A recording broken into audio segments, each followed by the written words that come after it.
Այս մեխանիզմը, որ հիմա իրանք կիրառում են, ախր եթե որևէ մեկը մի քիչ գաղափար ունի հաշվիչ տեխնիկայից, կոմպյուտերներից, ծրագրավորումներից եւ այլ, գիտի մի բան։ Այն ծրագրով, որ հիմա իրանք իբրև թե իրանց մեջ քվեարկություն է լինում, իրանք դա փորձարկում են, որ գալիք ընտրություններին համապետական օգտագործեն։ Այսինքն այդ այն ծրագիրն է, որտեղ մի հոտ օպերատոր նստած ինչ-որ միտեղ, անկյունում, Նիկոլի թելադրանքով թվեր է գրում։ Հա, օրինակ Նիկոլին էլ 100% չի գրում, մյուսին էլ չի գրում, բայց Նիկոլի թելադրանքով թվեր է գրում դեմը։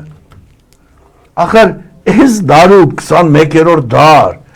արհեստական ինտելեկտ, ամեն ինչ մեխանիզացված է, հա, մեքենայացված է, այս դարում մտածել թե ոնց է իրանք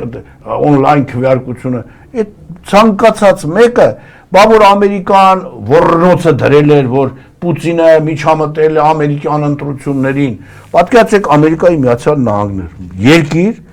որ այդ ամբողջ սերվեր, ամեն ինչ իրանք ձեռն է, բայց Պուտինը կարողացել էր, մի հատ պատվալից են էլ ցույց էին տալի, որ ինչ-որ Լենինգրադում մի հատ պատվալից, Նովոսիբիրսկում մի հատ պատվալից, Ուլիանովսկում մի հատ պատվալից, ուրեմն կարողացել են մտնել այդ սերվեր, մտնել այդ բանի ծրագրի մեջ եւ այնտեղ կեղծումներ կատարել։ Բա այ օլուխներ։ Եթե դա տեսնում եք, ինչ մի դժվար բան է Հայաստանի նման քնձռոտ մի հատ ուրեմն երկրում մի հատ ծրագիր, որը հաստատ արևմուտքը Նիկոլին մեծագույն սիրով կտրամադրի, հիմա փորձում են իրաց կուսակցության վրա, որպեսզի հետո դա փորձեն հայ ժողովրդի վրա։ Ընդեղ այդ թվերը թող բերեին, օնլայն չանեին, կային հանգիստ մարդիկ,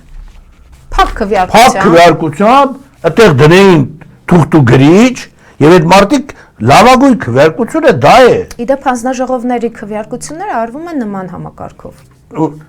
Դե ցարեիք, բայց էս ինչ համակարգ եք ձևավորել։ Բերեիք, մի հատ նստեցնեիք տենամ թվերը տենց կլներ։